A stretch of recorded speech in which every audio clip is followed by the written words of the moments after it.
everybody! Thank you for joining us on Super Gamekast 2. I'm your host, Bronson Fiore, joined by, as always, the awesome Aaron Reynolds. Hey! And hey, we got a special guest this week. What? Yeah, I know. I can get those, as it turns out. We didn't do those on the old show. Yeah, I mean, this is 2. This is the sequel. It's better. Yeah, we gotta switch it up. Yeah, you gotta... Fine. You gotta throw out curveballs. You can't just have us slipping slowly into madness every week. So please welcome Sonic Fox. Hey, how's it going? Don't I wish. No, but we have a dude who's almost as awesome as Sonic Fox. Mr. Sean Capri. Hey guys, thanks for having me on, man. This is awesome. Yeah. Don't sell him short. He's just as awesome as Sonic Fox. Yeah, that's true. Sean's pretty cool. He runs like I'm working at it. He runs like a billion podcasts, to be fair. That's like about a billion more than we do. Yeah, that is, yes. That's It's impressive. a sickness. It's a sickness. It's not impressive. How many do you run, actually? Because, like, I see on Twitter, like, you promoting some new podcast every fucking day, and I'm like... Well, to be fair, I like to spread the love. Like, they're not all my podcasts. I like to let people know that I'm listening to something sweet, and I share some things that I'm listening to, which is great. But for me, I run...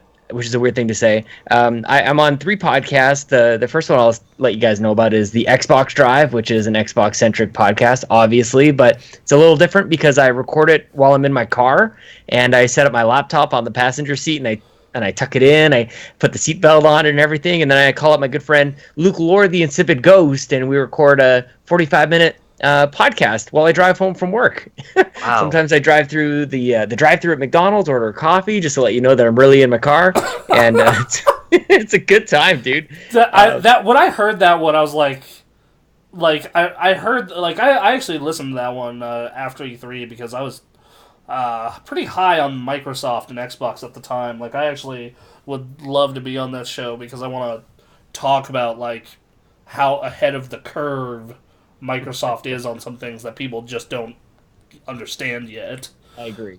Okay, before we move on, what was the order? The order is usually just a coffee. I don't want to get too much food. I don't want to be rude or anything, but just a quick coffee, just to wake myself up. Just keep the vocal cords nice and warm. But quick coffee, 2 Splenda. Okay. Oh, okay. All right. Yeah, that's not bad. Did that yesterday. It was nice. Yeah. I don't want to be like chomping on a Big Mac or nothing like that. We got So a podcast. did they give you like a black coffee, just like black? Yeah, just a couple Splenda in there just to keep it sweet. But Okay.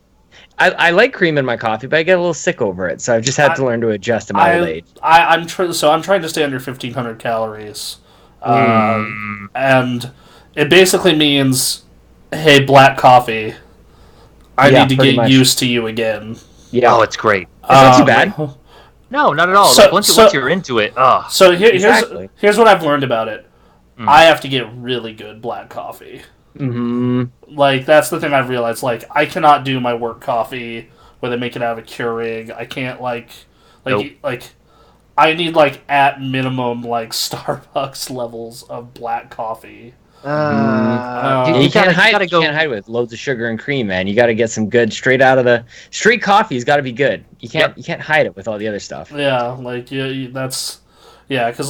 you can go to McDonald's and, like, get an amazing coffee, but it's just loaded with, like, shit. Oh yeah. Oh yeah. So yeah, I asked for a black coffee yesterday, and they just loaded it with like creamer because I was like, black coffee? Who does that? I know. No, right? we're throwing this in. What No. sociopath? They don't want you to make a mistake. So Oh, right, I guess. we're the 3-man sociopath podcast that all gets black coffee. That's right. Great. Drinking black coffee now.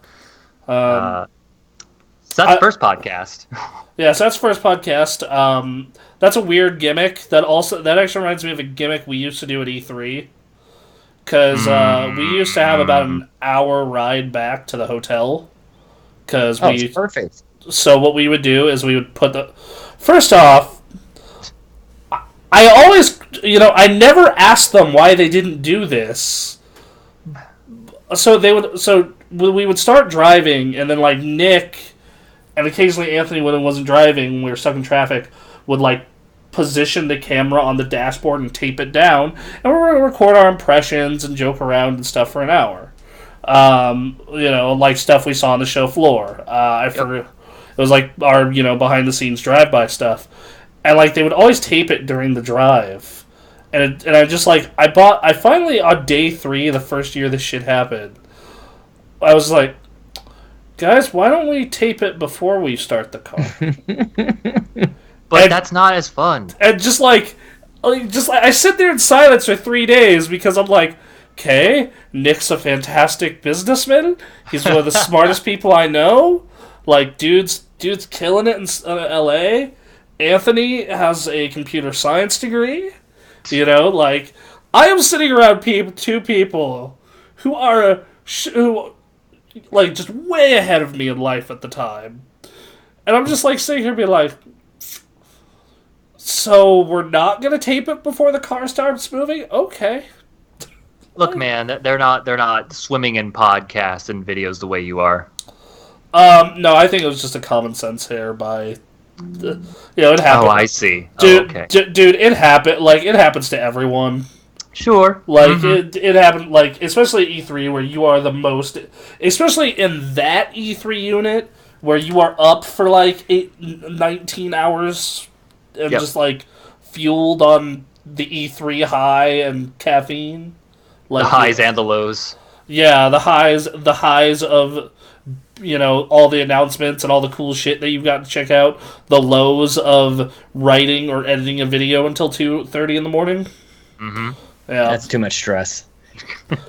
Yeah. Way too much, man. You gotta just take it easy. Just take it as it goes. E3, there's so much content going on at E3 anyways. Like, you gotta have a good time. Well, we went for the first time this year, and it's easy to get sucked into, you look all around you and everybody's creating content, right? So it's just, I don't know, it can get easy to get sucked in and too stressed. The thing is, we were part of the, old school, IGN, GameSpot mentality of, we're gonna fucking just get all the interviews and get all the content and get this shit up this week. And there was me in particular, I was, out there, trying to get interviews for, games no one talked about, indie games and whatnot. I believe, we were one of the only reviews of Salt and Sanctuary, the first year they showed it. Oh, yeah. We were, the first one on the internet, and it was, huge traffic for us. And, a bunch of Japanese games that normally never get talked about, like Fairy Fencer F and stuff. So, yeah, we were, now if I go to E3, it's if the podcast goes up the day of, and we, great, awesome. That's what I want. The podcast needs to go up each day on time. Ooh. That is the bar I want to clear. Mm-hmm. Everything else can get posted when we get back. Yep. Because what you eventually realize is sites like IGN GameSpot, they're going to scoop you anyway. Because they have a booth where the developers come to them. Yeah, and they have a staff load of 10 to 1, man. Yeah. There's no way. That's the thing. That's why I just think it's really important to just kind of do what you're actually able to and keep it all in perspective and just kind of enjoy yourself a little bit. Like I said, it's easy to get washed up in everything that's going on and overwhelm yourself. So you just gotta have a good time, man. Yep. Right. No, exactly. I agree with that mindset now. Yeah, once you do it, then you realize maybe we should just because how far ahead does it get you? You know what I mean? You spend a week killing yourself over the stuff, and then you end up on the other side of it going am I miles ahead where I wanted to be, or where do you end up on the other side? So, the only time it ever pans out for you is if you can get a real good scoop, something that's really good that I'm this needs to go up tonight. In my mind, trying to think, the Salt and Sanctuary interviews one. I got one with David Jaffe. I got a David Jaffe interview for Drawn to Death, and we got that up before anyone else got theirs up. But most of the time, no, it's not worth it at all. If you want, I can tell you what is worth it. Day one review copies, totally worth it. That is, if you are the first review on the internet, it matters a lot. Mm-hmm. It matters a lot. Um, Yeah, I've definitely gone through a journey of like really trying to push myself, trying to be the first one and everything. And I don't know, it's just maybe I'm just old, and maybe like priorities are different with kids and everything. But like I found that I was doing it for all the wrong reasons. You know what I mean? Like I found that I was doing it for the clicks, and it's just like how true to your like I guess integrity or the even enjoying the game can you truly be if you're motivated by getting the game done, like whipping the thing up, like whipping the review up as quickly as possible. Like, I don't know, man. It just seems a little to me. It just didn't jive with me. Like, I know it jives with a lot of people, but for me, it didn't really work. I think I think that is a job for young men. Oh, for sure. As sad as that is to say, because I remember hearing that before. I'm like, well, that sounds like a challenge to me. Like, I could definitely do this. I could do that. No. I could go that into my 30s. Nah. Well, the thing is, I think as a 30, like in my mid 30s here, it's kind of like I don't even know. Like, I wonder how good a job anybody is doing it. You know what I mean? Like, because once you try it, the pressures and everything that people are up against, the challenges that you have to overcome, and the trade-offs. I think is probably the most important thing. Like the playing something thoroughly versus playing something to enjoy it, or playing something quickly versus thoroughly. Like there's trade-offs everywhere, and how do you balance that with what you're putting out in review? I'm sort of amazed that a lot of review scores end up in the same kind of like Metacritic area as they do, because there's so much challenges. It creates such a different experience for everybody. So, like, I mean, yeah, because like I always remember one of my reviews that stands out the most is like I reviewed Journey when it came out. mm-hmm. I got a review copy 3 days before embargo lifted, but I had the flu, and I didn't. And I thought, okay, this game's only like 3 hours long from what everyone says. I'll be able to beat it Sunday morning, write the review, have it up midnight when it's ready to go. Mm. No, I was dying all the way into Sunday afternoon, and I was like, all right, I got to do it. And I played through Journey with the flu, which it probably distracted me from the flu, so, I mean, that was good at least.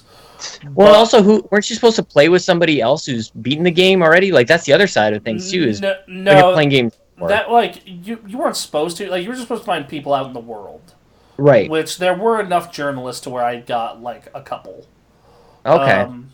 Yeah, just like, that's actually one of the reasons why I posted my Master Chief Collection review, like, 3 weeks late.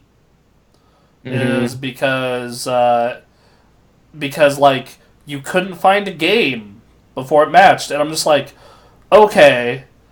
Like, Twitter survey, how many of you, like, journos have this game right now? It's like 500 plus. Easily. Plus the dev team. So it's like, okay, at peak time, it's 8 p.m. on a Friday, there should be no problem getting a match right now. There is. So, they're like, and then they send email correspondence out being like, oh, that'll be fixed by launch, but to try the online multiplayer, we'll get you guys on custom games with us. So they set up a bunch of custom, you pick a time slot, and you'd be on Xbox Live at that time, and you'd all play games together. And then, after that, you were expected to go write your review, and I didn't, because I was like, I'm not 100% sure this is going to be fixed with that launch day patch. And it was not fixed until February. At least the matchmaking. And there were still tons of problems with that game that didn't get fixed until last year. Mm-hmm. Right. Which, better late than never, guys. I'll take it. I'm just glad they stuck with it. Yeah, like, I want all those Halo games in one box. So, hell yeah. So you did Xbox Drive. Well, actually, podcast. Yeah, we were before we podcast. Before we get to podcast, like I really think it is like just the young man's game of just like, because like when you are like age like 17, realistically, when you can start writing for an outlet, to we'll say 24, 25, you're just like filled with that energy and that drive and that just oof. And like I have some of that now still. I have a lot of that now still. Like when I left everything earlier this year and was just like, oh, I'm gonna go independent. Like, I immediately started like, okay, what do I want to do? What do I want to do? What do I want to do? And I was just like, and then I contacted Aaron, and I'm like, hey, you want to start that really terrible podcast we used to do, Like, oh god. but a sequel? I guess. And then here we are, 10 weeks. Here we are. It's been 10 weeks. But I also think the big drive in terms of games coverage now has been in streamers and people who are playing games for the fun of it and playing, promoting what they find enjoyable about video games, and that's become the big driver. Obviously, you want to cover what's coming out, what's the latest, but a lot of that just comes in discussion, through social media, through Twitter, and all of that.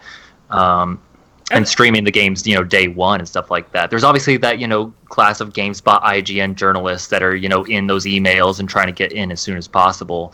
But a lot of people, from my, casual, outside view, seems to be just kind of going with what they know, having fun where they can, and just putting that out as soon as possible. I think it's a lot. Like, I think it's that. I think that they've learned to work YouTube and Twitch in very specific ways.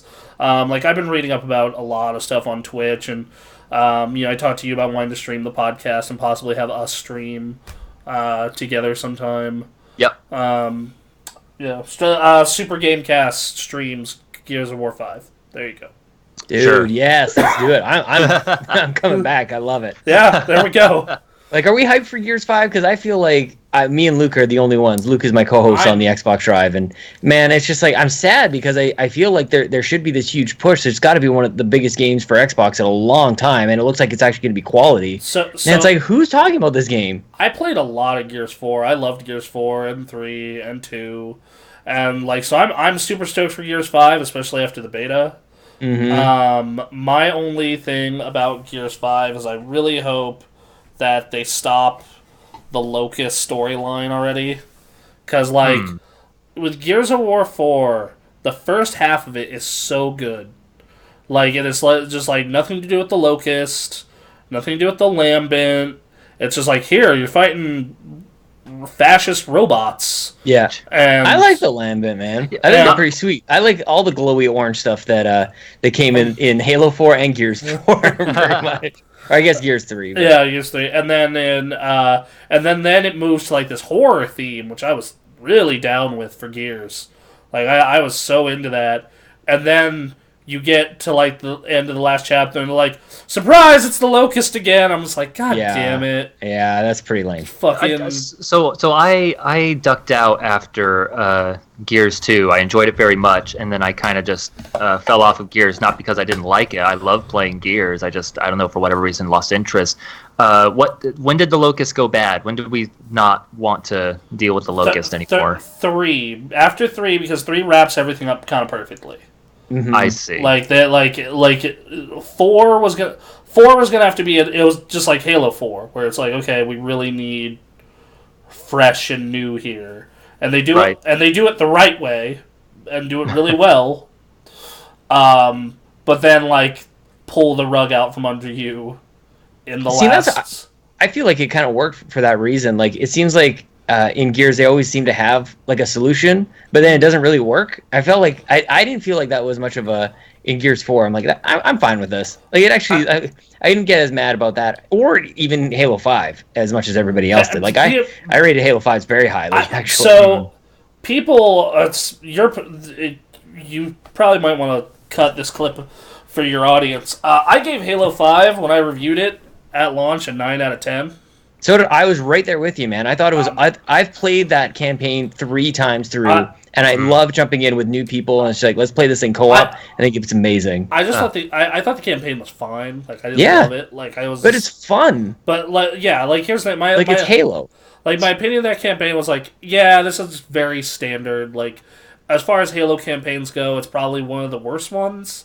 But I didn't give a shit because that multiplayer, especially the arena, the first night it went online, I played it for 19 hours straight. Yeah, man. I streamed for 19 fucking hours. Yeah, no, that people started to get mad in the chat when Ray and I would just like trail off from talking about the game, and I'm like, we've been talking about the game for 16 hours. What more do you want? It's good. Yep. We've been streaming for 16 hours. And, Yeah, you're hearing from people who are jumping in like right then. yeah, like, so it's just like, um, but yeah, so that was always, and then some people get mad like, no, we like hearing their weird stories. My most popular stream with Stephanie ever was when I played Halo, the Master Chief Collection. I just kept telling all the weird stories that came out of E3.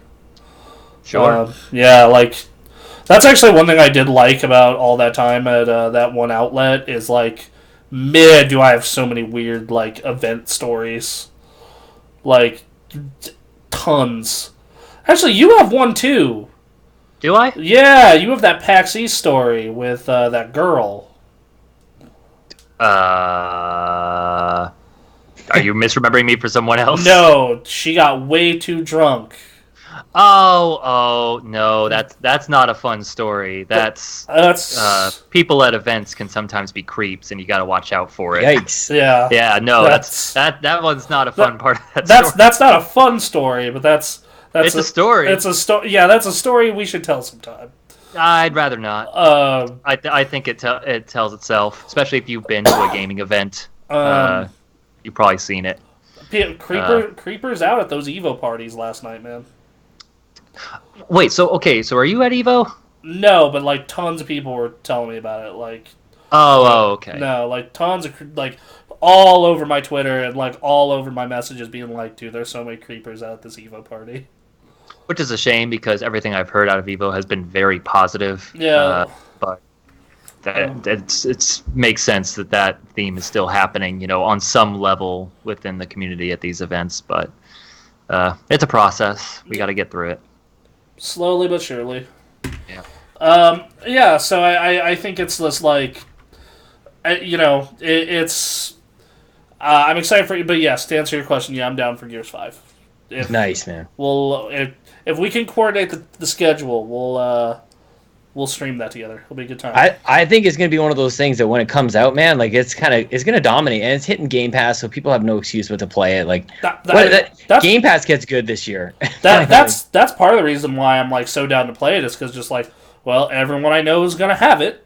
Exactly. I think that's going to be a big game after showcasing the Game Pass and the Game Pass for PC and all that at E3. I think a lot of people will probably have signed up for it, and that'll be the big release. Yeah, like that's I think that's gonna be the thing that gets people to really buy in to that. Like for now, until they start drip feeding more and more out. Like Blazing Chrome was great. I have this other game that I downloaded recently that I keep meaning to try, but I just like time because being an adult sucks. Like this, like I barely put any time. Yeah, Night Call. That game looks cool as hell. I'm not gonna put any time into it. But yeah, so anyway, so you ran Xbox Drive, and then yes. what are the other two? Like the longest plug segment I think I've ever seen. This is quite the intro. Yeah, I'm loving it. All right, so really quickly, I also do a show called If You're at Nintendo with my good friend Bobby, the Nintendo Guru, and that show started when Nintendo was not doing so great. That was well before the Switch. We continue that on, taking topics from friends on the internet. So that stuff is fun. It's on iTunes, of course. And the other show is monthly. It's called the Gamekast. It's a show that is a spiritual successor to the one that Bronson was on. I don't know. Was that about a year ago, Bronson? I don't know. It was in September, I believe. That up on a year, I guess. That was still when I was planning to work with Mr. Thomas King. That's right. Yeah. And I ended up saying, nah, because, like, no, Thomas is great, and what those dudes are doing is super cool. I highly recommend you go check out that stuff. It's just a lot of, like, the West Coast people I was going to work with weren't fully motivated to work on it. And then, like, I'm terrible at tabletop coverage because I know nothing outside of like Yu-Gi-Oh from over a decade ago and Hearthstone. Okay. So, and I only count Hearthstone because it's a card game. Mm-hmm. So like that and a couple other things, and I was just kind of like, okay. So I finished up that Marvel show at the previous outlet, actually, funnily enough. And then I was just like, alright, what am I going to do now? And, like, I thought about Twitch streaming, like, just 100% Twitch streaming, full focus, 4 days a week. And then I thought about, like, this, that, or the other, and I just kind of decided, what's the thing I like doing most? Podcasting. Well. So if I just had a question. Oh, what's that? Oh, sorry, go ahead. No, go ahead. I just wanted to ask something about that second podcast that you mentioned. You said that you started that Nintendo podcast during sort of its down moment. Yeah. I believe during the Wii U, I'm guessing? Yeah, it was well before even, like, we still knew about the NX, I think, is when everything kind of started. And we had so much to fix, so it was just like it was the days where it was really kind of crappy to be a Nintendo fan, and we just wanted to fix everything. And for Bobby and I, like, we still liked our Wii U. I'm looking at it right now, like, it's still set up on my. It was all right. Yeah, man, it's still here. Mine's still hooked up. Never gets used. Still hooked up. I know, with Mario Maker 2 now out on the Switch, my reasons for having it here are starting to dwindle, because I'm looking at my games here, and it's like, I mean, unless I want to play Pikmin or Tokyo Mirage Sessions, like, everything else has come out. Like, for me, it's like, it's 4 games away from me literally being able to box it up.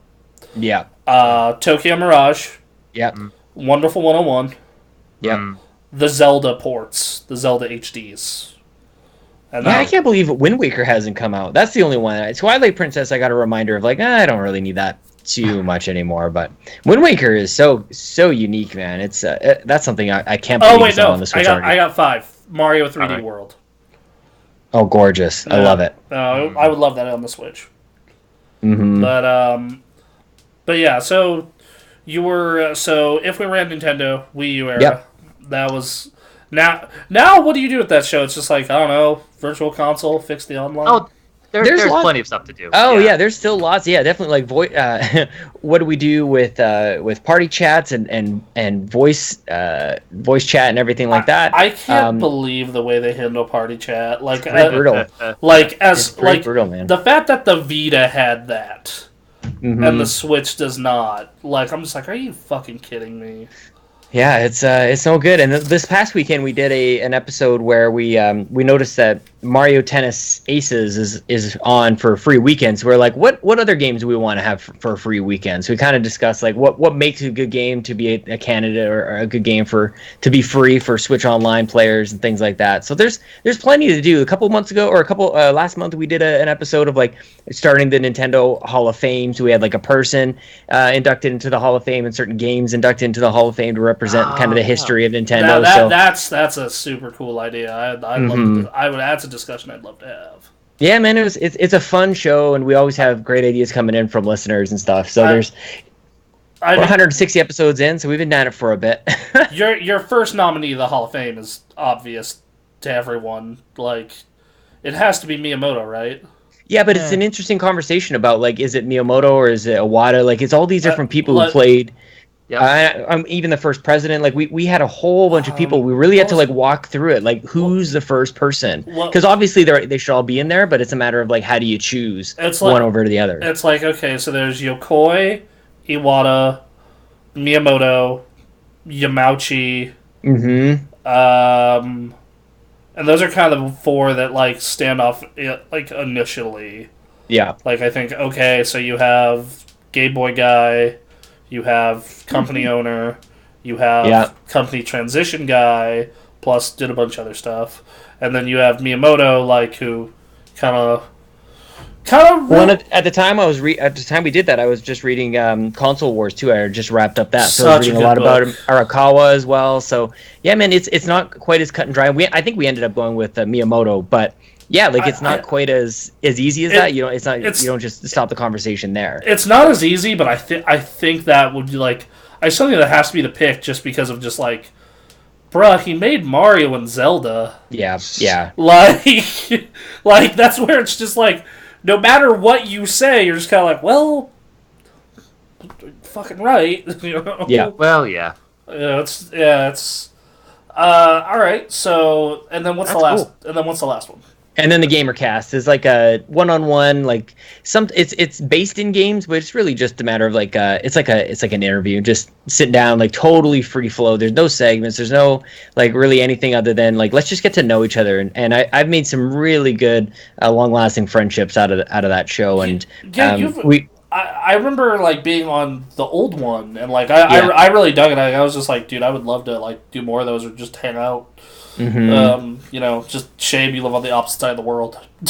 Well, yeah, that's the thing is like I'm finding as time goes on, like if I'm not podcasting with somebody, like I don't really get a chance to sit and chat with somebody. So it's basically you schedule out time because it's a podcast, but you end up having like a phone call conversation with somebody, just like how is life? You know what I mean? Like let's just take a pause and just go like how are you doing? Which is really like it's just a little different than everything else. Which is really the take from all three podcasts is just like how do we do something that a lot of people are kind of doing already, but just make it just a little different so it stands out. One's in a car, one's running Nintendo. Like who the hell can like we all kind of do that. We're all like I would do this better, so we made a podcast out of that. Yep. And then the Gamercast is like let's just talk about maybe a little bit of our history in gaming and then just catch up as friends. I think that's very similar to how Aaron and I run this show, because like literally the beginning of the show is just like, what's your week been, man? Yeah. It's nice. It's a great vibe. Yeah, it's a nice way to do things. Like I feel like our audience, however small that it is, right now gets a little taste of who we are. You know, they can kind of identify our taste better. And then we go into news, and if we've been playing anything new, we go into, you know, what we've been playing. So, glad to have you on, Sean. Thanks, guys. You know, like, I hope to have you on many more. You know, you're a fun dude. I only really chat with you on Twitter, but, like, it's always a good time when we do. Yeah, man, for sure. Love it. All right, so, hey, Aaron. Hey, what's up? Anything new this week? Anything going on? Hey, man, I just got back from a road trip. Went to a friend's place. Man, road trips are the best. Road trips are pretty cool. Oh God, we played a game called For the King, which is apparently a Kickstarter game. Huh. Okay. That one of our friends funded and has been promoting the hell out of to the rest of us since it got released. So eventually we just played it, and it's fun. It's described as a roguelike tabletop adventure. It's kind of like D&D, but a lot of dice rolls, a lot of picking up items, running around a procedurally generated map. We had a blast, and campaigns can take. Oh man, it took us like 6 to 8 hours, but we often slowed down. We did side missions. There was a lot to dig into, and I just could not retain it all. There was so much, but it's a lot of fun. So For the King, played a bit of that. Tried out the Star Trek Bridge Crew game in VR, which I know that a lot of that's old news at this point, but had fun with that. Would probably play it a little better if I was using Move controllers, but it's already a lot of money with the VR headset and the game and everything. Yeah, that's my big hurdle with VR. Well, one of two. But when you like Star Trek enough, it's worth it. And then, been messing around in Minecraft still. I just have never been into Minecraft, and just over the last month, it's finally clicked. And that's about it for me. Right on. Let's see. I watched Evo all weekend. I could tell from Twitter. I went into hardcore hermit mode. Outside, like Sunday night or Sunday afternoon, like went out with my girlfriend for like an hour and a half, and then after that I was like, all right, back to Evo. And it was great. Like it was awesome, bro. Like just like so many good matches, so much good culture. Like just warm and fuzzies all around from Evo until the after party, in which apparently some dude like went under some girl's dress to grab her Oh butt. no. No. Okay. Yeah. So, that out of the way. A lot of people on the stage. Lot of good sports. A lot of positive encouragement. I've noticed. Lots of energy. Oh my god. I've heard about Evo, from previous years, and it's just been getting bigger and bigger and bigger. But I'm just amazed at the energy that goes into those fights and into broadcasting and just all of it. It's amazing. Yeah, um, I want to take you to that event because I think it's probably the one you would like most, just because it's electrifying. Well, and that's the thing is that like I'm not a big fighting game person in terms of like just playing fighting games, but it's always fun to watch. But in terms of communities that that surround video games, Evo seems to be the one where they just go all in, and it seems like a real positive environment where everyone's having a blast. Events and after shows notwithstanding. Yeah, and then also it's the fact that just like even when people are like being shitty, it's in good fun. Like Sonic Fox at the end of one of his top 8 matches, like he teabagged. Oh, great! Like he had 3 characters left. The guy had 1 at half health, and they're like playing a defensive matchup, and then Sonic Fox like teabags 3 times, and then like the kid goes in and gets wrecked. Oh yeah, right. There's a small child who beat like 3 grown ass men in Dragon Ball. Sure. That was rad. Yeah, man, it's just this. Oh god, like once again, and there are people there who are willing to like teach fighting games. Like there are totally people there who are just willing to be like, hey, I'll teach you.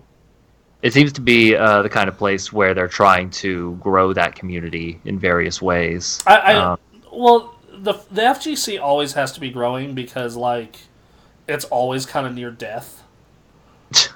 And here's in what sense? Just like because it's not super like the numbers of Evo are not shit compared to like the international or like or something like that.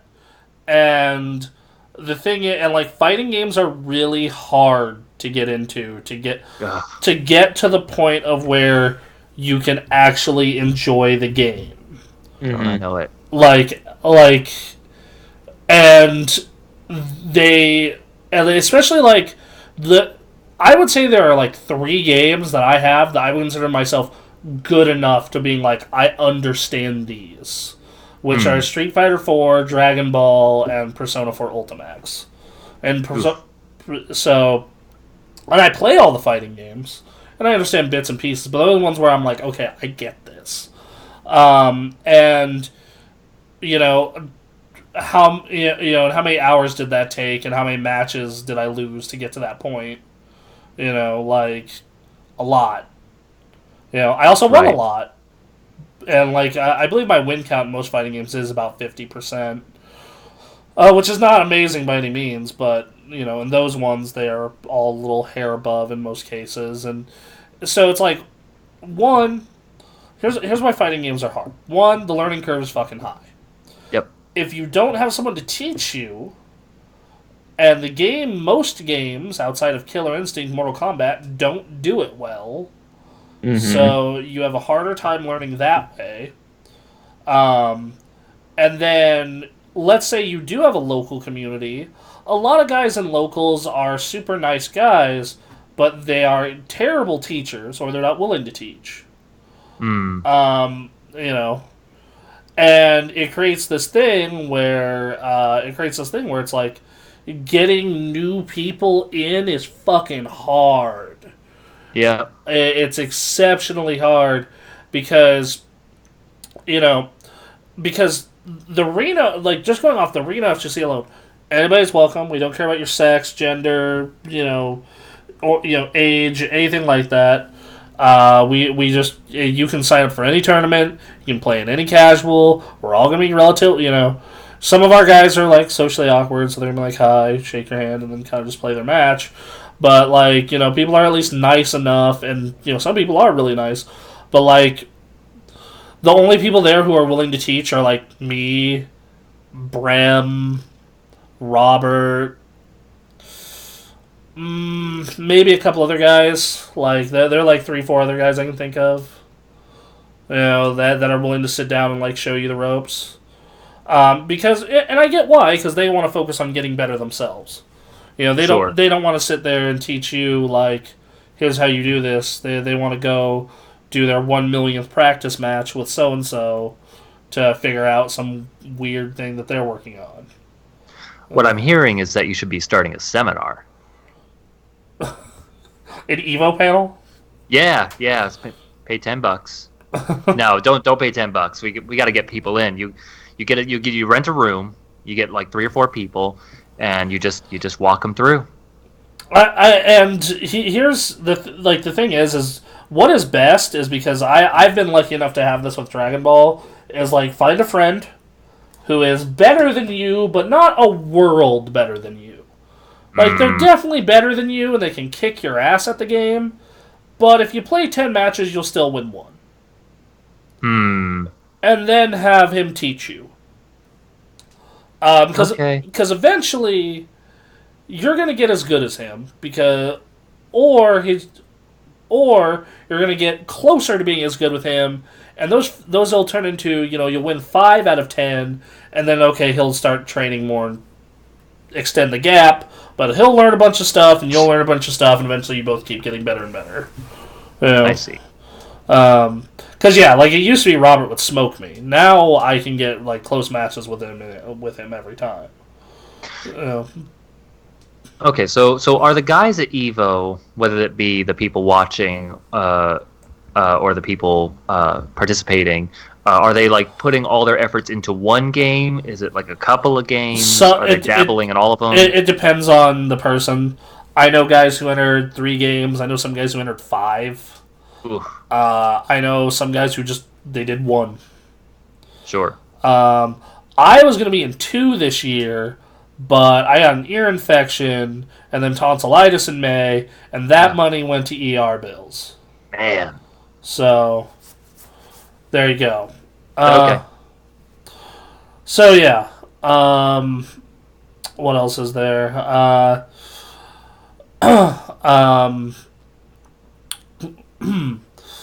You're right there? Yeah, sorry. Okay. So, like, for example, Sonic Fox, he does 2 games. He does 2 games seriously and then 1 game casually. Which is why he got 1st place in Mortal Kombat, 2nd place in Dragon Ball, and 33rd in Soul Calibur. Okay. Yeah. That dude's a prodigy, though. Or, like, Justin Wong got, like, 16th in Street Fighter and then, like, 5th in Samurai Showdown. So it depends on yourself and your bandwidth and whatnot. Like, me personally, I can only focus on, like, 1 at a time, realistically. Mm-hmm. Sure. Like, I was going to enter Smash for funsies. Like, it was just like, let's see how far I can take Little Mac. Even though he's garbage. Versus Dragon Ball, which I was, like, ready, like, alright, I'm going in. And then, of course, I imagine it comes down to what kind of fighting game you enjoy as well. Yeah, of course. Like, if you're... if you like versus games, like you're going to play Cross Tag or Dragon Ball. If you like NetherRealm, you're going to play MK. If you like more like strategic, more traditional stuff, you're going to play Street Fighter V or Samurai Showdown. Okay. If you like Smash, you're going to play Smash. But are you playing Smash Ultimate or Smash Melee? They're playing Smash Ultimate because Melee was not one of the 9 games. Because, man, going up to Evo, like, again, I don't really follow a lot of this, but I sure heard an earful about that drama. I was so happy. I was so happy when that announcement happened. That, like, Melee's not going to be there. Here's this weird anime fighter. I was like, this is the best day. This is... Because I'm like, no other community does this.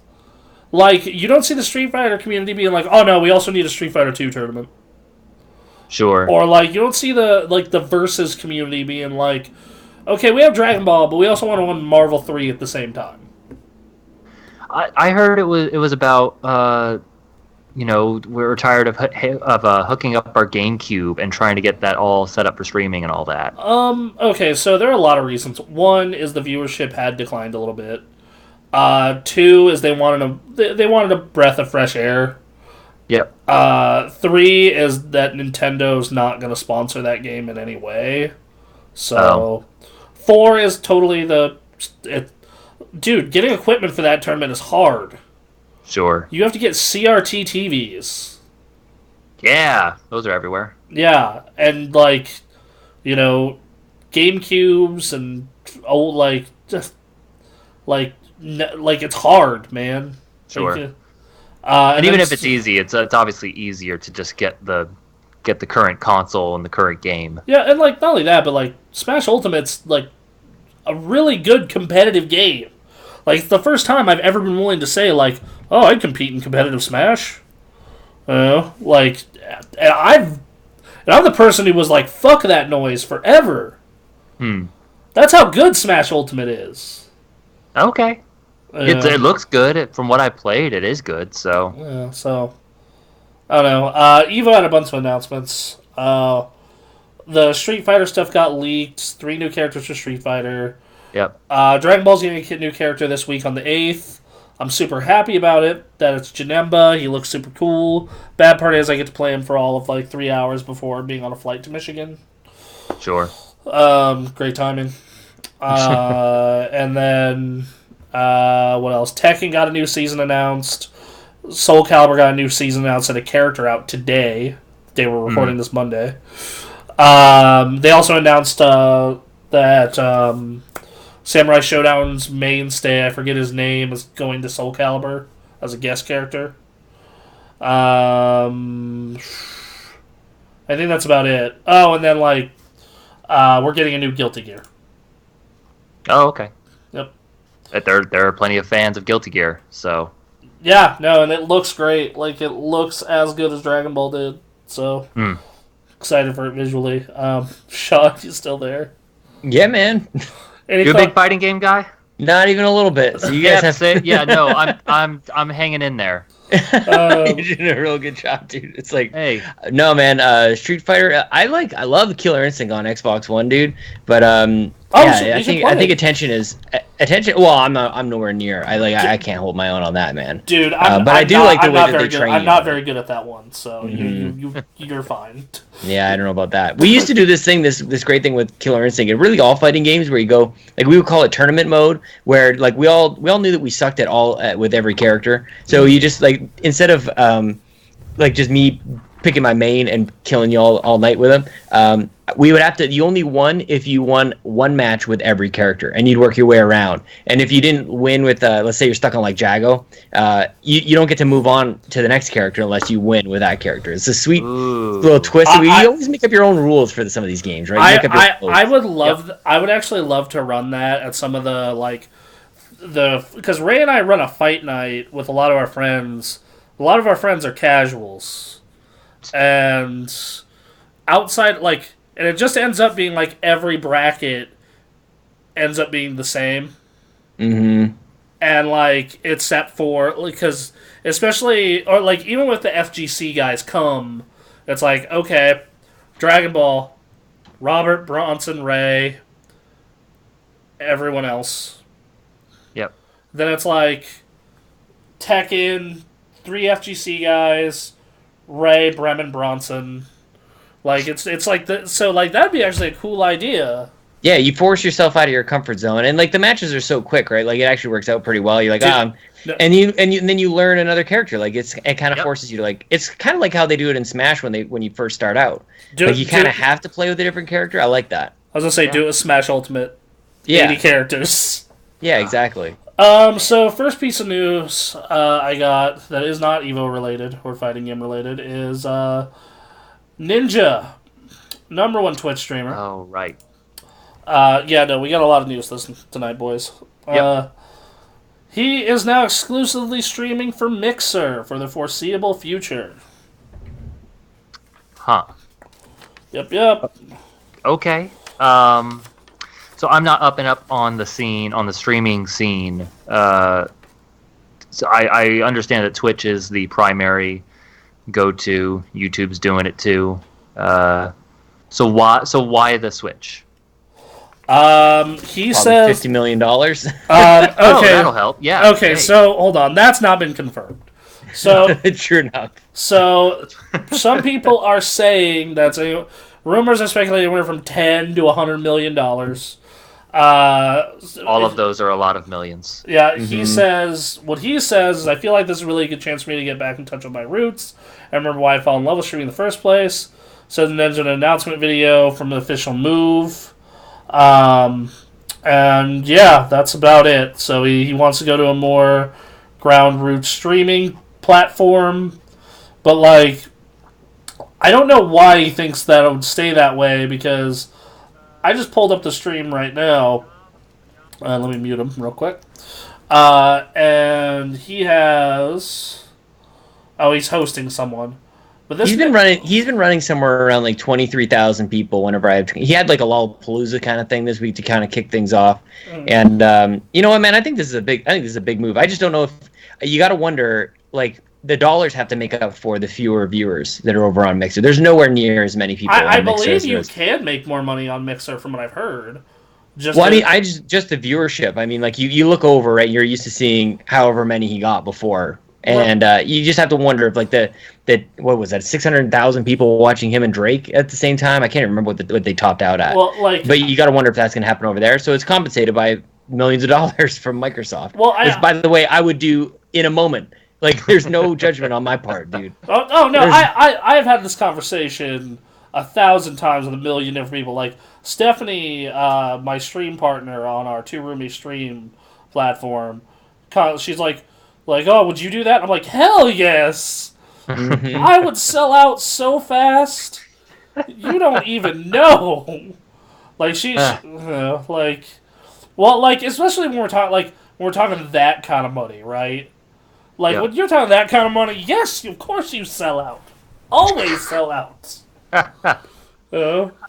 It makes sense, too, from Microsoft's perspective. Like, it's on brand almost at this point, where they're just like, they're buying up everybody. So why would they stop at just game studios at this point? Why not continue on with personalities? And I don't know, man. Like, he talks about getting back to his roots with streaming and whatnot. Like, there's been a lot of speculation that he's really referring to Halo. That he started gaming with Halo, and there's a lot of, like, this is the lead up to, like, a big Halo Infinite. And then you also got to wonder, we talked about Gears, like, man, you got Ninja. Hopefully, for Microsoft's sake, if you're an Xbox fan like me, you hope that the biggest dude on the internet is going to play a little bit of Gears, and maybe that's what they had in mind this whole time. Man, like, maybe that's why they don't do a traditional ramp up to Gears 5. I really hope that he actually doesn't start doing Halo, because, like, I was going to start streaming Halo, like, because, and I'm just like, you mother John, like, this. You know what, though? It'll be good for everybody streaming. It's good for everybody on Mixer, because everybody who's on Mixer knows that it's actually a really good platform. Oh, like, no, they've it's got awesome. Really great, but nobody was talking about it. They were just, like, in small circles, people kind of going like, I think Mixer's pretty good, but nobody's paying attention to Mixer. Well, now people are talking about it in a big bad way. It's because, I'll tell you why no one talks about Mixer.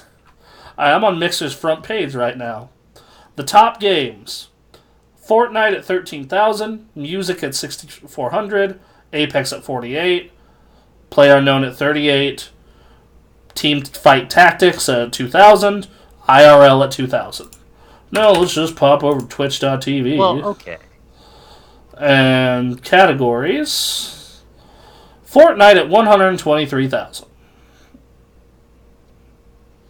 Hello? But like, I mean, does that say anything about, like, how, like, using Mixer feels as, like, a viewer or as a streamer? No, I think it's just they got to the party late. I mean, yeah. I think that's totally what it is, because, you know, like, they totally have all, like, most of the same tools. They totally have, you can totally search games just like on there. You can look at the top streams just like on there. It's not linked to Amazon, which, a little annoying, but not the end of the world. Their music platform honestly seems better. But yeah, like, I pop in and it's like, you know, it seems easier to manage chat.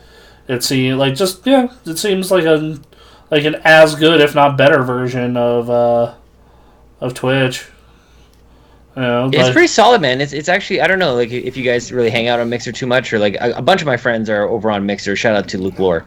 And like it's actually a little bit jarring. If all you've ever done is Twitch, it's jarring to go over to Mixer and you type something in and they go, "Oh, hey man," like it's instant. Like they're able to talk to you like it's a conversation, but you've gotten, like if you spend all your time over on Twitch, you've gotten used to that delay, and the delay on Twitch has gotten a lot better. But Mixer's really led the pack, and Twitch is eventually catching up with co-streaming. Mixer's had that pretty much from day one, and Mixer's really made it easy for people to get into streaming. With Twitch, it can be pretty tricky, but right from your Xbox, everything is set. And they've got some great tools for you to build out your layouts and overlays and everything running from a browser. So you don't have to have it running through your PC. So you have an overlay and everything, so it looks professional. You can have a pretty sweet looking setup, and all you have is an Xbox. So it's just a matter of like Mixer is attached to the system that's in third place. You know what I mean? So it's it's like, I think, and you know, it's second to the market, which that's always, you know, a little rough because it's just like how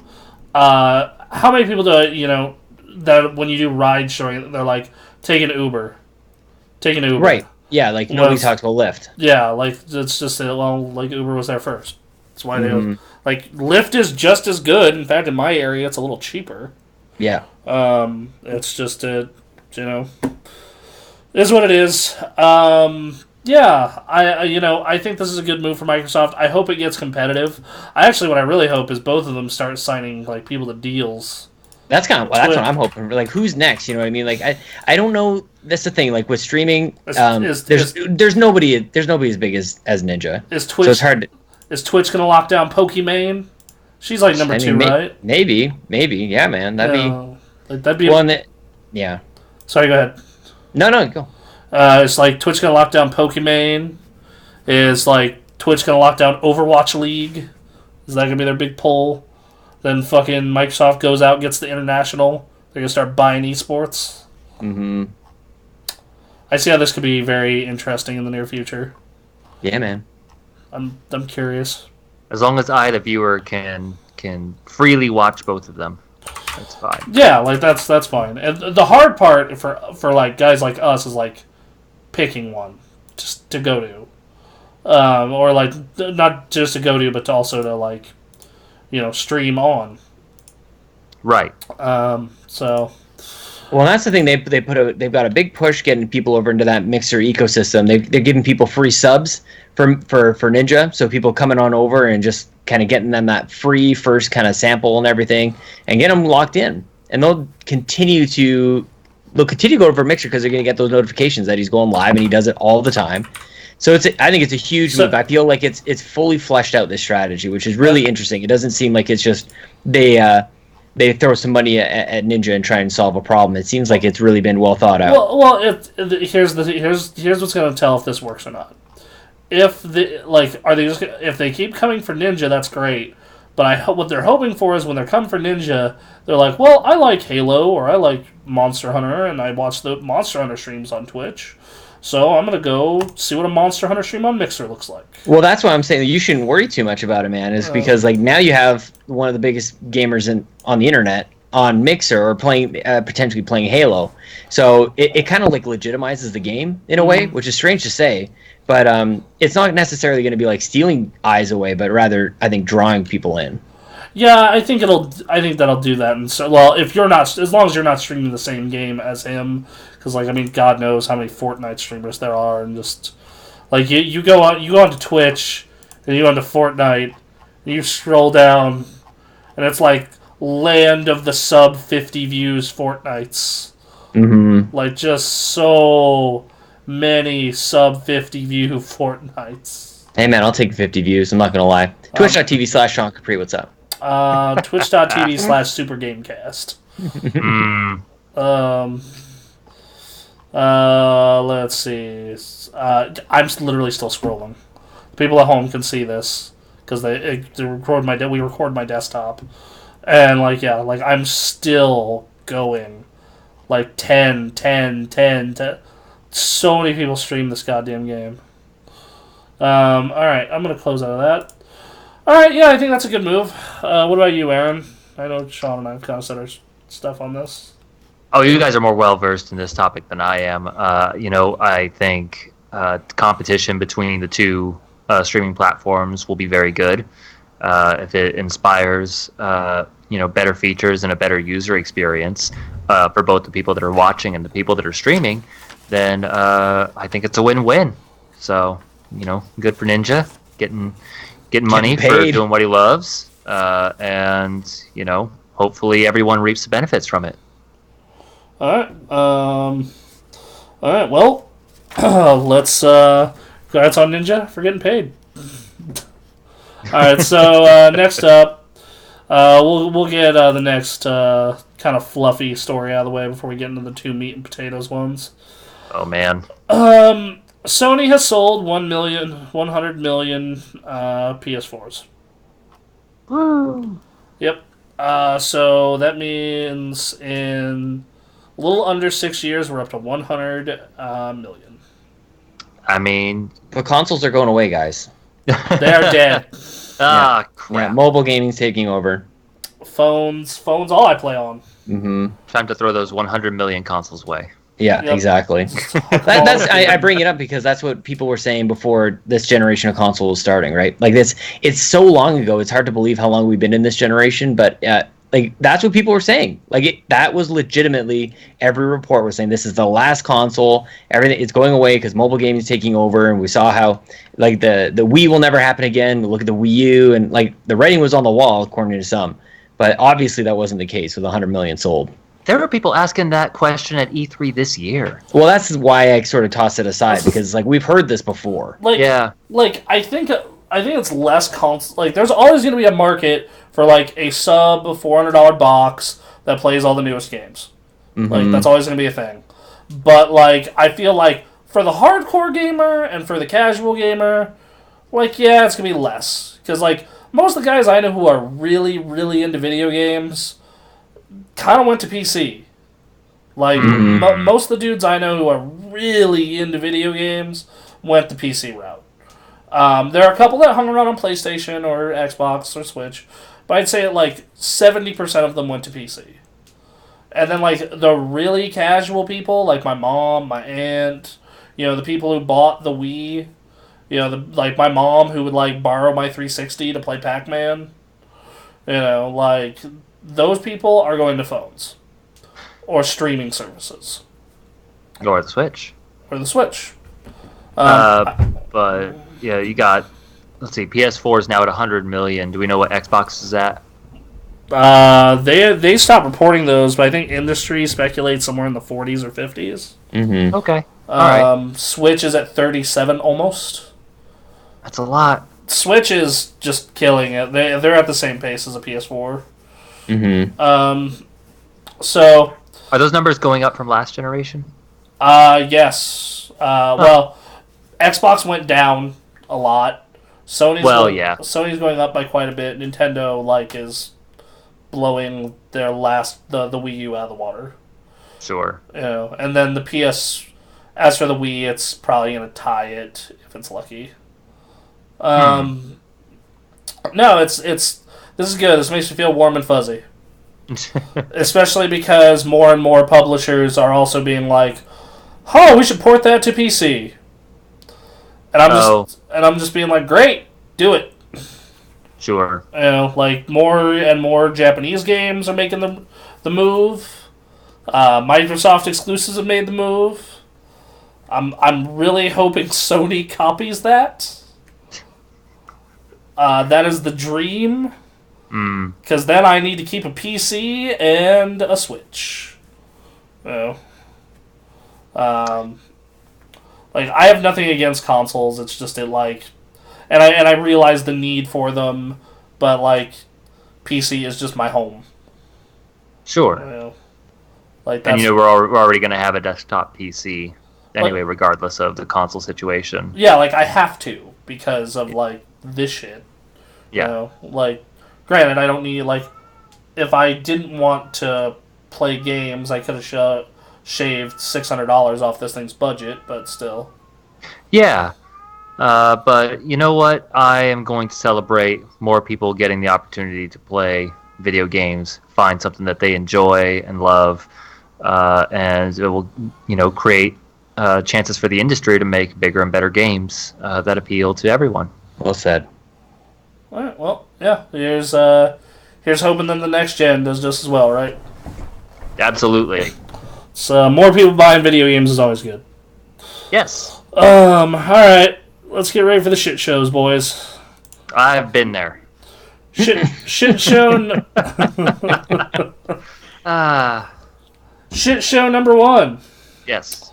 PAX has canceled Sacred Symbols panel at PAX Prime or West. Sorry, 2019. For those of you who don't know what Sacred Symbols is the number 1 PlayStation podcast on the internet, and it stars a Mr. Colin Moriarty and a Chris Ray Gunn. So I know you, Aaron, probably have been keeping up with this. Sean, have you? Unfortunately, yeah, and I get a little too invested in it, and I try and balance out my emotions on everything. Yeah, but man, I just can't help but feel like this is just really unfair, man. Yeah, I completely agree. I my initial reaction to this was just like very pissed off, but then just like I was like, you used to be a journalist, like just back to sanity, and so for those of you who don't know, Colin Moriarty and Chris Ray Gunn, compared to a lot of games media, have semi-controversial political views. And by the fact that Colin is a noted libertarian, and Chris, while he considers himself a liberal, has made comedy videos, poking fun at, SJW type things.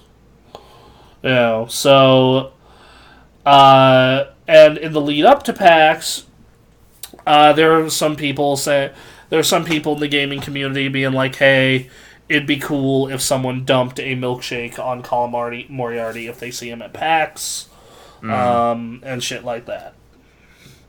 So, now, not only was this panel canceled, it was canceled a month after they signed up for it. So, they sign up for it, they get the okay. Colin announces to his audience, hey, Sacred Symbols is going to be at PAX on Sunday in one of the biggest theaters, the Hydra Theater. Come, check us out, buy your tickets, buy your fucking plane flight, we're doing a meet and greet after, all this shit. Month later, PAX cancels, no reason. Colin asks, like, hey, can I get my fans refunds? Can you give me a reason why that you're canceling us? Anything. They're like, well, we can't give you a refund. We'll see what we can do to give you a refund for your airfare, but we can't refund anyone's passes. And then that's basically it. Why can't they refund the passes? Well, the passes for the fans. Right. They got theirs free. Cause, oh, well, no. Like even the fans' passes. Why can't they do that? Because I guess that's their policy. I hate that. Okay. So, now, some people say the reason it was canceled is because there are people in the game industry who don't really like Colin, because if you have ever spent time in the game industry Twitter sphere and seen them get political, it is very left-leaning. Yeah. Almost 100%. And, like... journalism and all that, yeah. Yeah, like, almost 100%. I think that... So, Colin, noted libertarian, Chris Ray Gunn, liberal, but kind of, like, tired of, some of the way liberals are now, I guess. And... so both of the game industries kind of both hammers them all the time. I have heard Colin called a fascist on Twitter on multiple accounts. Sure. Just all kinds of ridiculous shit. And all kinds of ridiculous shit. When really the dude just wants less government and to smoke pot. Yeah. I mean, it's obviously a much more nuanced conversation. I am saying that that's what his views are. That's what I'm saying is less government and to be able to smoke pot. Do what you want, as long as it doesn't affect me. You can go do whatever you want. And Sean, am I boiling that down correctly? Pretty much. Yeah, pretty much, man. It just seems like it seems very spiteful. Like, and that's the thing. Like, I don't even know if you need to get into like any of the background. I feel like the more you get into it, the more you just sort of provide ammo to the whatever the other side might be, whoever might be behind this sort of thing. Like the fact that the thing that really gets me is that there's no real reason given.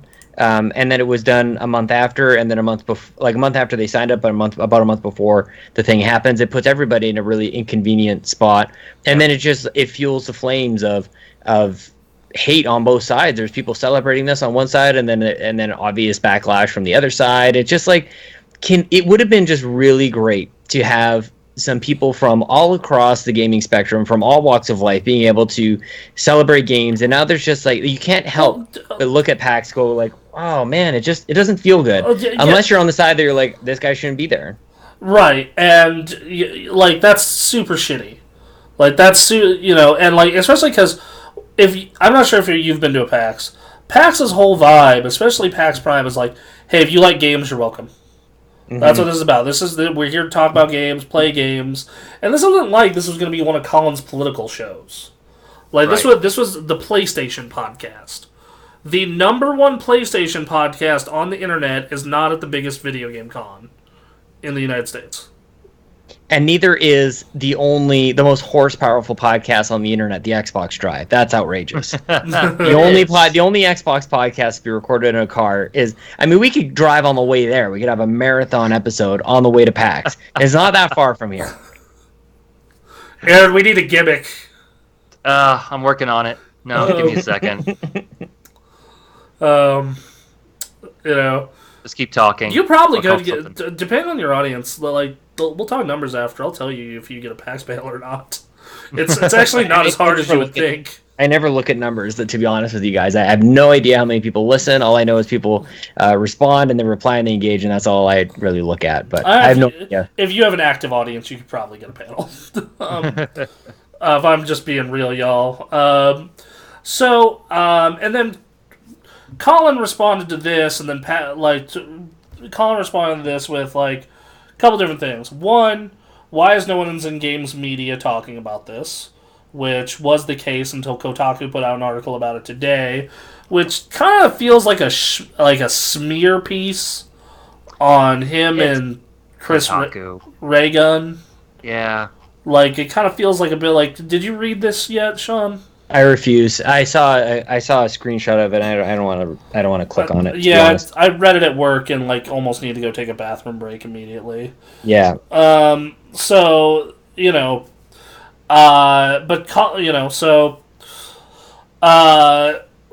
Colin did respond to it as of about 2 hours ago, as of recording this. He commented to Kotaku in email shortly after publication, touching many of the same points he previously articulated publicly on why Sacred Symbols podcasts have been pulled without explanation. Part of the reason we think there's such an obvious silence around what happened to us, our fans, our panel, is because we are widely disliked in the industry. Moriarty suggested that those individuals without naming, who played the same part in pressuring PAX to change its mind, that the duo was flexible in accommodating any necessary logistical changes. Moriarty noted that he's reimbursing some of his fans for the inconvenience, and since PAX is both too chicken, this is an exact quote from him, to Kotaku, and since PAX is both too chicken shit to say why our panel was removed, while refusing to offer refunds to our fans that feel ripped off, I'm paying for 20 people's PAX West passes out of my own pocket, he wrote. People are quick to point out how much of a financial boon this was for Chris and I, but I can speak for us both when I say we'd rather quietly and peacefully done our panel, met our fans, tried some games on the show floor, bought some merch, and went home. Now, now we know we aren't welcome, and as violence has been threatened at us since PAX's cancellation, should we attend? I'd never try to do a panel again or ever go to a show again. Following the panel's cancellation, Moriarty retweeted someone who said it would be a, quote, good thing if people accidentally spilled milkshakes on their podcast host while he was at PAX. That person since locked their Twitter account after being deluged with Moriarty followers. Kotaku asked Moriarty if there were types of violent threats he was talking about. People like that are exactly who I'm referring to, he said. When you're called a Nazi, a bigot, a racist, a sexist, a transphobe, and misogynist for absolutely no reason, and that kind of dehumanization occurs for literally years, needless to say, it's probably not the safest scene out there for me right now. Which he's none of those things, but due to his politics, he gets called a lot of those things. And, well, people on Twitter say shit. Man, do people on Twitter say shit. Which, if you've ever listened to Colin, you would know he's not any of those things. But, whatever. This is horse shit. This is absolute, number one PlayStation podcast internet, not at PAX. Because someone doesn't, essentially, someone disagrees with them on their political views. And not willing to refund their customers. And also doing this, 3 to 4 weeks before their actual panel. Yeah, that blows my mind. Yeah. The thing that, to me, that is the saddest part about it all is that it just solidifies people in either camp. I don't think that there's anybody who is enlightened by any of this to either side. I don't think that anybody looks at this and goes, wow, that's something I didn't think that would ever happen, and that's kind of unfair, so maybe I should think twice about how people are commenting on this individual, or if things can swing that far. Nobody's really learning anything new, I guess is what I'm trying to say. Nobody's coming away with this going with a new experience. They're justified in their opinion that they had before this. Yes, the milkshake people are like, fuck yeah, I'm right. Yep. The hardcore Colin diehards are gonna sit here and be like, fucking see, they fucking hate us. Exactly. Yeah, that's the thing. It doesn't do, and I'm not trying to say because I think there's probably some, I just wish it was a more fleshed out conversation. I try to come on that side of things more often than not, even though I do feel like it's what is happening is unfair. I'm I would just like to know the other side, because all that you're left with doing is speculating and coming up with your own narrative, which is never good. So that's why clear communication is always good. But. Yeah, exactly. Because they approved the panel to begin with.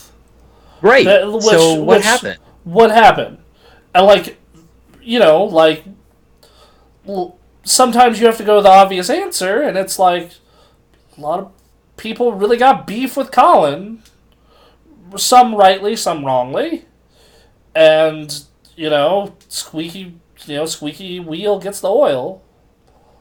So yeah, I don't know, man. It's one of those things where it's it's frustrating. Because what's going to happen is cool. Now both sides are completely emboldened, right? Mm-hmm. We don't get any Sacred Symbols live shows, which that sucks. Because Colin is, I would love to meet Colin. That'd be great. I'd love to go to PAX and meet Colin or Chris and have that voice out. Out there, and then it's gonna be. Well, that's what brings me back to it doesn't even matter who the person is or what the person has said or done or whatever. If you agree or disagree, it's what are you left with? The story is a guy put himself out on a limb to any of us would. Imagine if we were to apply for a panel at PAX and you're oh man, I don't even know if I want to do this because get rejected sucks and that's no fun, and people probably aren't. And for him, it's people aren't gonna want me to go anyways. So he puts himself out there. He gets accepted, he gets his hopes up, and then he gets canceled, and it's just what is this individual left with but a negative experience? And then having people dogpile on that. That's where I'm at. Is this person is left hurt and not wanting to ever do something like this again. It derails what should have been a very positive experience, and it completely derails and just continues to taint this experience. So it was an opportunity for PAX, I think, to step up and go, and maybe like for whatever reason, if the intention is to have like an extension of an olive branch or something, then so be it. Well, But especially like because that's gone. It's totally especially spoiled. because like Penny Arcade has been in so many controversies in the past that like this would have been a perfect event to be like for Mike Krahulik to come out and be like, hey, or fucking Jerry Holkins, the writer at Penny Arcade, to come out and be like, yeah, this is why, like, sorry. You got to wonder if he had anything to do with it. And that's the other thing. Like, I don't know, we didn't really talk about Evo teasing Snake in, I think it was Tekken or something like that. And then David Hayter was like, hey guys, you didn't ask me to use my likeness or my voice. You certainly didn't ask Konami. So you got Evo and then PAX. And it's just like, who's running these things? You know what I mean? Like, who's making these decisions? And it's, to me, it couldn't be anything but a bunch of very emotional people, like not really data-driven type of people, very just emotionally driven people. Right, because like all numbers. Well, the David Hayter thing, because there wasn't really anything going on. That was just like them being mean. Well, it's just a bad choice. It's just not smart. But, like I think like whether it's ill-spirited or I don't think just, that there's anything like, mean about it. It's just not very smart. Yeah, like this is so weird. Like this is such a weird thing. Like it benefits no one for this to happen. Like this. Well, some people feel like it does. That's the weird part. They feel like it. Yeah, like that's the shitty part probably. Yeah. It's like they're like once again all the milkshake people, yay! All the fucking Colin people, we're right, they hate us. Penny Arcade's like, whatever, we avoid controversy. So yeah, it's a real bummer, man. Like I hope that things get better. I really do. Speaking of conventions being run by complete idiots, hey guys, did either of you go to E3 as press this year? Thank God I did not get media badges, although I think I applied last year, and now we're starting to see more information than just this year is at risk. Oh shit, So, are you serious? I think so, yeah, man. Oh, I got a phone it. call from Atlanta, Georgia, from somebody named Matt, and I didn't put it together until just this last couple hours. I'm like, maybe that was from the E3 leak. Like I didn't get badges this year, but I've definitely applied before, so I don't know, man. Huh.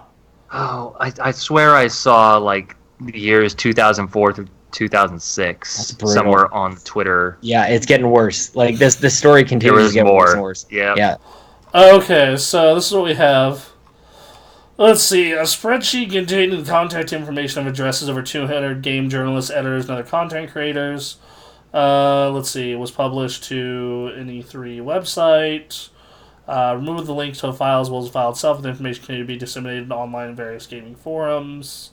This leak makes it possible for bad actors to use the information to harass journalists. Journalist Sophia Narwitz posted her channel on Friday. Described how the file could be accessed on the public E3 website. Which, by the way, she's a writer for Colin, so that is a layer of stuff in here as well. Great. So she reported on it, and apparently people are maybe blaming her for fanning the flames and drawing more attention to it, drawing attention to the file and that it existed. And I guess what had happened, like once she reported it, the page was down, the E3 page was down, but I guess there was a cached file or a cached like web page where people could still go find it. So she reported on it, drew all this attention to it, and it wasn't gone yet. So it just so now people are blaming her for not being responsible and making sure that the file was actually eradicated and gone. So it's just man, there's so many layers to it. It really sucks, and I have to laugh about it because I'm not sure what else to do about it at this point. Let's see. With my name being in there, by the way, like I'm not laughing at other people. Like I'm just like getting these weird messages from Matt in Atlanta. Not sure what's going on. But. Yeah. So going down the list, so notice to people who attended E3 2004 and 2006. Oh god, that's a bad look. That's... Well, first off, I better go scrub the internet for me now. Because I definitely have registered for last year and the year before that. So that's good. Great. Why did they have a record from 04 and 06?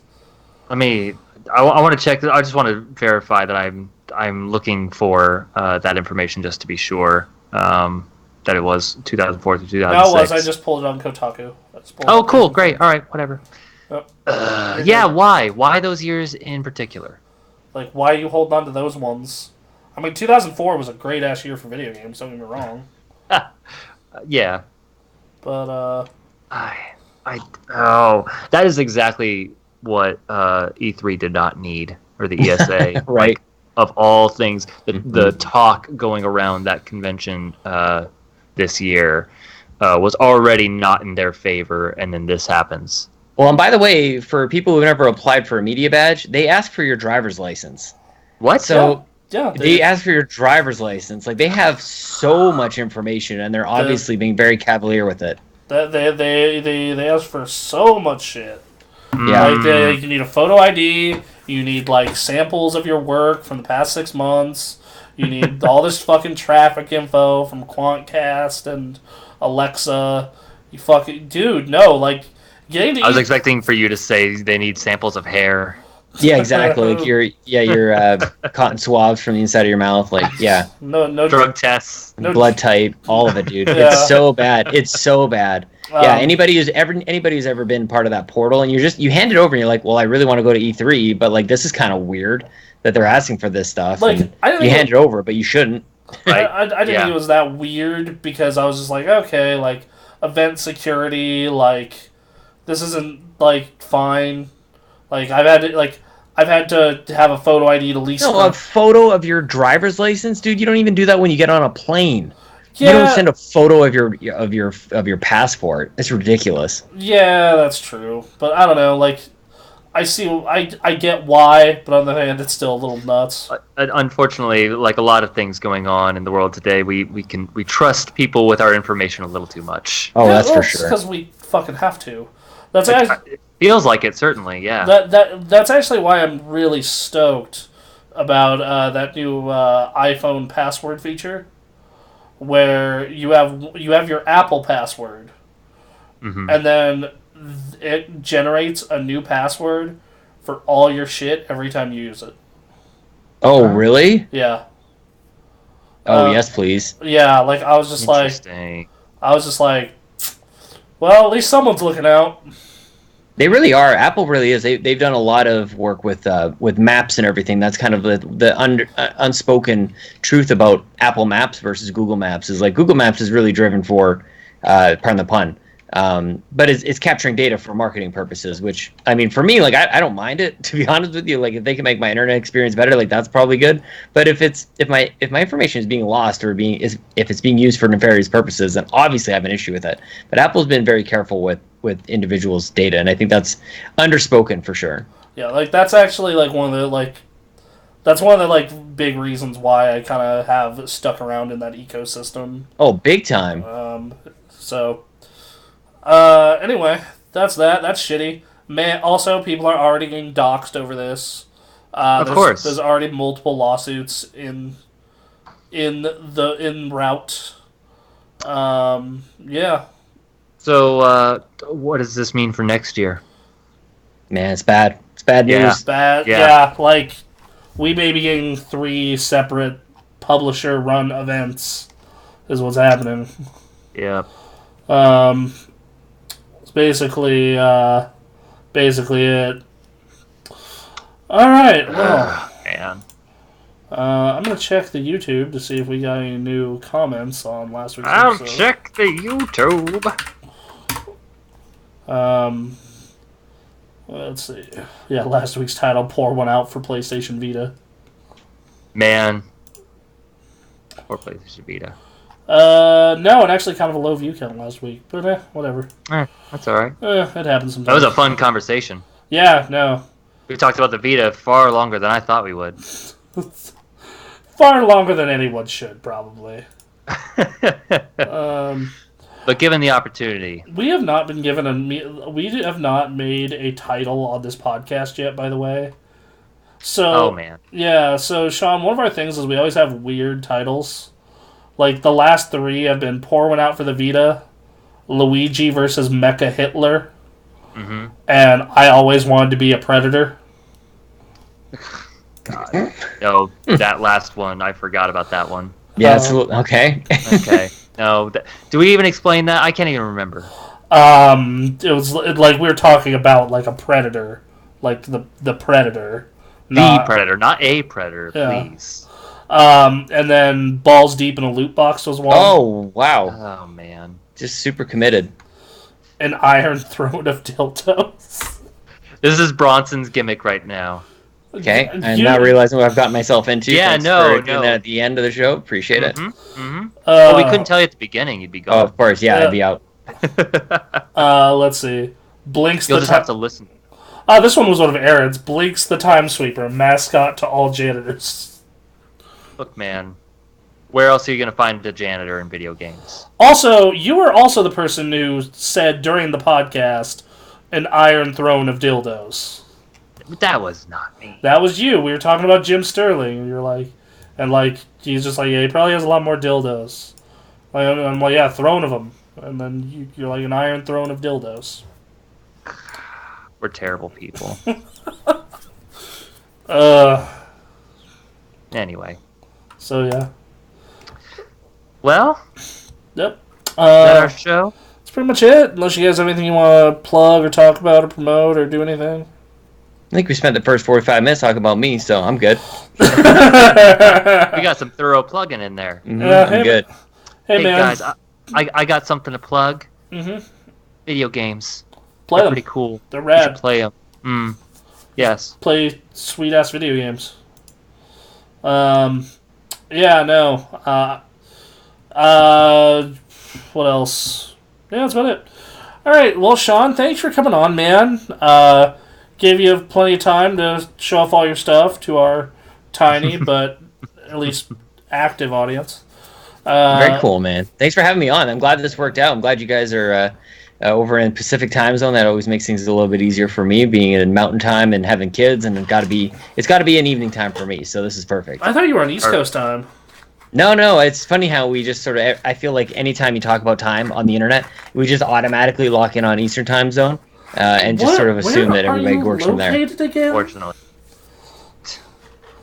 Where are you located again? Like what state? I'm in Alberta, which is north of, I think it's Idaho. Okay. And yeah. Okay. So I'm just next door to you guys. Right on. You're actually pretty close to Aaron. Yeah, man. Yeah, he's over in Washington. Go watch yourself. That's what I'm saying. Like, we could drive over to PAX West, dude. Like, we're not that far. Yeah. Oh yeah.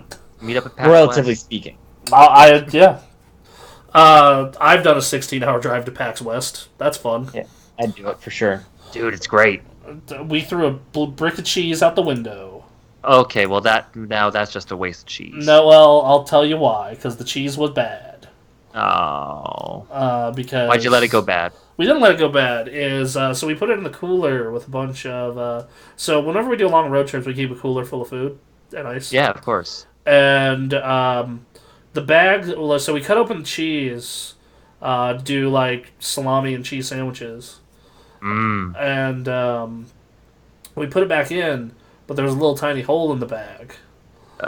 So like all the water got into the bag and into the cheese, and just had a ruined cheese brick. And we didn't dispose of it till the drive back. So somewhere in What are you doing? Well, it just sat in the cooler the entire time because we didn't notice it. We were making anything that had cheese. Oh man. Okay. So like somewhere around 3 a.m. in Oregon, like we were like in the middle of a forest, leaving this middle of nowhere gas station, and we just kind of hucked it into the woods. Man. Hey man, some animals probably ate the living crap out of that cheese. Hey, no, that's fine. Pouring out for the cheese. Aw. Yeah, that Tillamook medium cheddar is real good. Anyway, alright. Cool. Nice having you on, Sean. Aaron, as always, you are a delight. I'm glad. And we'll be back next week. Bye, y'all. Bye-bye.